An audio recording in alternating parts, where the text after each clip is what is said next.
Okay guys, on this video is how to stabilize your shaky footage. You can see there are like some movements like the camera angles or the shaky foot frame video, something like that. So let's just make everything go smoother. So first of all, what you have to do is you go to this your effects, you search for warp stabilizer. See it here already. So this is it. You drag and drop it into your footage. Then as you can see, automatically it will start analyzing the clip. So this is what the thing is going to do. To analyze your clip, it's not going to really take long. Once it's done stabilizing, let's play it. You can see the movement now is as smooth as you will love it.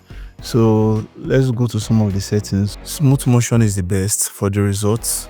Smooth motion is the best. You use smooth motion especially when you are moving, when like there's movement in your clip. The best is just to use smooth motion. Then you come to smoothness, you can leave it at 50% or probably can play with it to see. Method, when you have position, scale, rotation, perspective, subspace, warp. So this subspace warp is like the combination of these four, like this 4 dimension.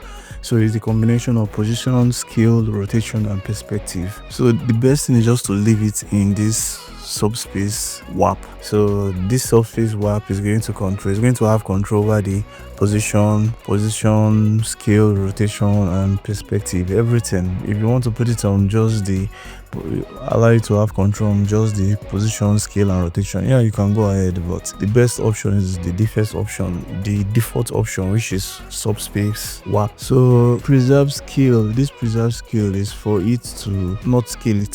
So I think you should let it scale it. Don't turn it on, let it scale it. So you can leave it like that. Borders, exactly. Stabilize, crop, and auto scale. Yeah, this is the perfect one. Yup.